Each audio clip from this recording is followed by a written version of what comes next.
tudo bem com vocês? Espero que sim, espero que estejam todos bem. Então, estou aqui mais uma vez para ministrar para vocês o componente de geografia. O nosso objeto de conhecimento continua o mesmo, que é o sujeito e o seu lugar no mundo. E a nossa unidade temática é os povos indígenas do Brasil e os povos indígenas do Tocantins, certo? Então, crianças, papais e mamães, vocês lembram que na aula anterior nós falamos sobre o sujeito e o seu lugar no mundo e a nossa unidade temática foi os três poderes? Então, nós falamos do poder executivo, do poder legislativo e do judiciário. E hoje nós vamos falar do quê? Dos povos indígenas do Brasil e do nosso estado, que é o Tocantins, certo? Vamos ler? Os povos indígenas no Brasil, antes da chegada dos portugueses ao Brasil, já existiam vários grupos indígenas habitando o nosso território. Diante dessa variedade, os índios brasileiros foram classificados segundo as línguas distintas, que são Tupi, Macrogé, Aruaque e Caribe. A colonização portuguesa teve como principais características a submissão e o extermínio de milhões de indígenas. Aliás, foram europeus que chamaram de índios dos povos nativos da região. Englobar toda a diversidade cultural indígena nesse generalizante criou certo entendimento de que os povos indígenas eram todos semelhantes, mas a verdade não é essa. O processo de colonização portuguesa no Brasil teve um caráter semelhante a outras colonizações europeias, como a colonização espanhola, que conquistou e exterminou seus povos indígenas. A chegada dos portugueses ao Brasil, em abril de 1500, depois de 45 dias de viagem, a esquadra de Pedro Álvares Cabral chegou ao Brasil. Fato ficou conhecido como descobrimento do país. Entretanto, as terras brasileiras já eram ocupadas pelos povos indígenas. Cabral chegou a Porto Seguro, na Bahia, com 13 embarcações, 1.400 homens, entre eles marinheiros, técnicos em embarcações, cozinheiros, padres e etc. Eles chegaram ao litoral sul baiano no dia 22 de abril de 1500. Só desembarcaram no dia 23, quando descobriram que as terras não eram desabitadas. Cerca de 3 milhões de nativos, os índios, já viviam no Brasil. O que podemos ver aqui é que aquele fato de o descobrimento do Brasil, né, tem uma ênfase aí. O Brasil já era habitado por quem? Pelos nativos, que ganharam o nome de quê? Indígenas, pelos europeus, certo? Ali já haviam cerca de 3 milhões, né, de habitantes dos povos indígenas, que hoje estão espalhados pelo nosso Brasil inteiro. Com a chegada dos portugueses, muitos povos indígenas que viviam no litoral passaram para o interior, pois a atividade agrária e exploratória eram desempenhados nos locais antes ocupados por eles. Em alguns locais, os indígenas foram dizimados e em outros obrigados a aprender a religião e ofícios europeus, no processo de aculturação. Ainda no século XVI, foi proibida a utilização de mão de obra indígena nas fazendas açucareiras, pois eles deveriam ser catequizados e inseridos na sociedade.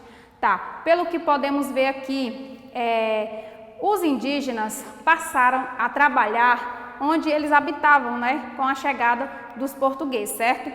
Então, o que aconteceu foi que no mesmo século foi proibido o trabalho indígena, caracterizado também como trabalho escravo. Eles criaram uma lei de aculturação, né, para pegar aquele indígena e levar ele para a cultura, catequizar, né, que eram umas coisas do que Pedro Álvares Cabral, né, trouxe na sua esquadra, que foram os padres, tinha padre, muitos padres, tinha vários homens, várias, né, muito tipo de pessoa. E dali partiu a ideia de catequizar, certo? Até aí tudo ok com vocês? Vamos lá. E agora nós vamos falar um pouco de quem é o cacique, ou o que é o cacique. Professora, eu acho que eu sei, eu penso que eu sei o que é o cacique, então nós vamos aprender e falar um pouquinho do cacique. Quem é que lembra que alguns tempos aqui atrás, aqui no nosso estado, teve os Jogos Indígenas, certo? Teve os Jogos Indígenas no Tocantins e a sede foi aqui em Palmas. Vieram várias etnias de fora do Brasil, do estado inteiro, do Brasil inteiro. E uma observação, tinha muitos caciques. Eu mesmo tenho foto, né, com um senhor bem engraçado e ele estava lá sentado, lá parecendo um rei. De certa forma, para eles lá, ele é um rei, mas vamos aprender um pouquinho o que é o cacique? Sendo bem simples e direto, o cacique é chefe administrativo e político da aldeia, além de ser o índio mais experiente. Da mesma maneira que nas comunidades em geral, a tribo indígena é formada por uma organização social em que o seu representante maior é o cacique. Vocês sabiam que nas aldeias indígenas, se tiver uma índia e um índio, rapaz, e eles quiser se aproximar e o cacique, que é que ele é o manda-chuva, o geralzão lá da aldeia, ele falar a ordem que não, aquela ordem dele prevalece. Lá ou é não, não, sim, sim. Isso é o que o cacique representa para os índios. Ele é o chefe, é o poder maior da aldeia. Falando de forma figurativa, o cacique é considerado o chefe ou líder político, que tem influência e autoridade no local, certo? Ou seja, é aquele que impõe suas ambições e seus anseios em um determinado lugar ou sobre várias pessoas. Ainda falando, professora, se uma tribo quiser ter contato com outra tribo, os dois caciques, um de cada tribo, irão conversar entre eles para ver se vai acontecer aquele contato. Mas, primeiro, as informações são do maioral, que nós acabamos de falar, o cacique, certo? Agora vamos interagir um pouquinho. Vamos lá. Quem lembra? Eu acabei de falar. Em 1500, quem chegou às terras do Brasil? Vamos lá, quem é que lembra?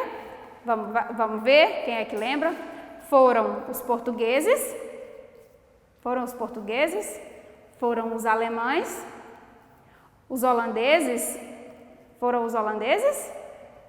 Vamos lá, quem chegou em 22 de abril, no Brasil, que até então pensavam que era o quê? Uma terra sem ninguém, e quando chegaram tiveram uma surpresa, que nós acabamos de falar, Já era habitada por nativos, certo? Quem chegou? Os portugueses, certo? Quem falou os portugueses acertou.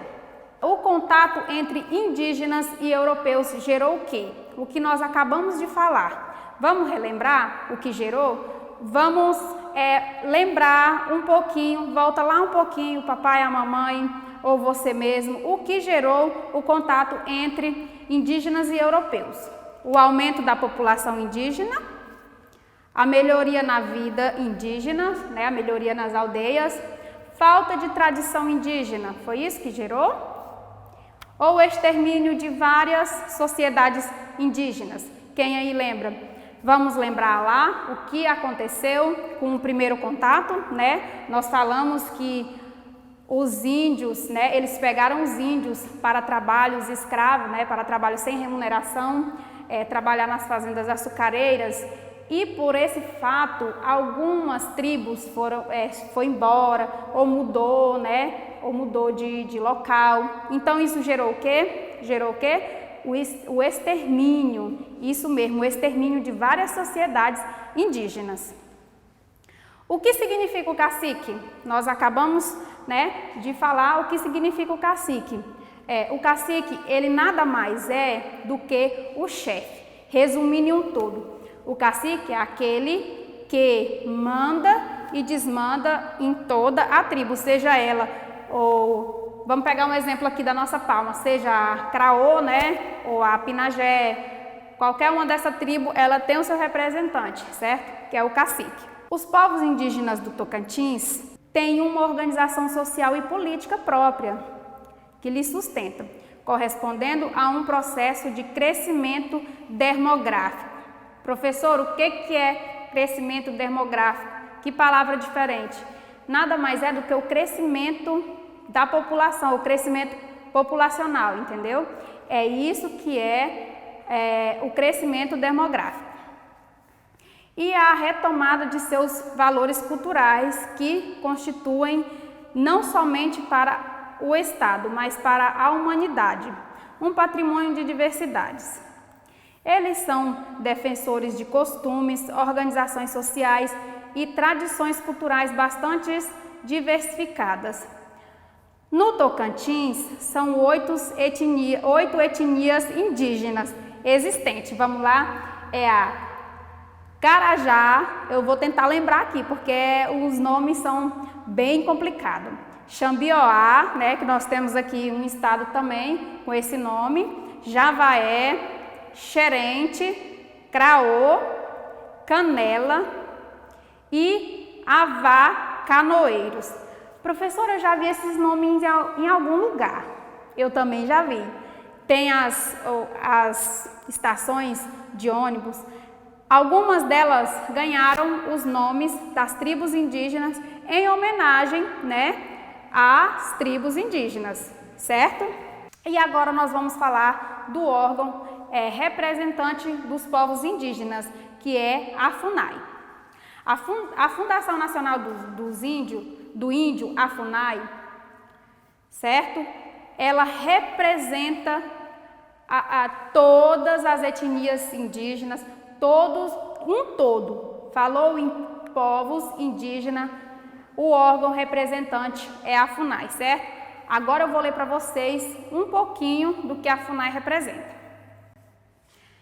Esses povos estão situados espacialmente em diferentes regiões tocantinenses, nas terras indígenas oficialmente demarcadas. A Fundação de Saúde, instituição responsável pela saúde dos povos indígenas, tem intensificado a implantação nas aldeias de iniciativas do saneamento básico, como água encanada e banheiro, certo? Então, o que nós falamos aqui, através da FUNAI, todos esses recursos, certo? Está chegando cada vez mais nas tribos indígenas, né? Podemos ver que nas tribos indígenas já tem professores, né, bem capacitados para estar lá. Podemos ver que já tem um saneamento básico de boa qualidade e podemos ver também que um pouco da nossa cultura, né, da nossa cultura urbana, está cada vez mais presente nas tribos indígenas. Eu acabei de falar para vocês o nome das etnias que tem aqui no nosso estado. Quem aí lembra? Professora, a senhora falou a Pinagé, a senhora falou, né? Craô, a senhora falou Canoeiros, né? A senhora falou Canela. E eu quero saber quem de vocês lembra quantas etnias nós temos aqui no nosso estado. Vamos lá? Vamos recapitular? Quem é que lembra? Professora, eu penso que tem 6. Vamos lembrar que eu falei os nomes para vocês, falei o nome de todas elas. Vamos lá, vou dar um tempinho para vocês lembrar. Lembra lá das estações de ônibus, né, que nós temos e eu acabei de falar para vocês. É a Pinagé, né, Craô, certo? Vamos lá. Quem falou 8 acertou. Isso mesmo, são 8 etnias que temos aqui no nosso estado. E o que nós acabamos de falar aqui? O que nós acabamos de falar? Qual é o instituto responsável pelos povos indígenas? Que nós acabamos de falar. Quem aí lembra? É o IBAMA? Quem falou IBAMA? É o INCRA? Não, o INCRA é responsável por outra coisa. Vamos lá? Quem falou FUNAI? Isso mesmo, é a FUNAI. Muito bem. Crianças, eu espero que vocês tenham aproveitado a aula, aprendido bastante, certo? Quem não estiver fazendo as atividades, que vá à escola, pegue seus blocos de atividade, entra no site Palmas Homeschool, assista o canal 5.2, vocês se cuidem, use a máscara ao sair de casa, passe álcool gel nas mãos e higienize, cuide bem da sua saúde e do seu próximo. E eu deixo aqui um abraço e espero que em breve possamos estar juntos de novo e fiquem bem atentos nas atividades. Agradeço pelo carinho de todos. Um beijo e até a próxima.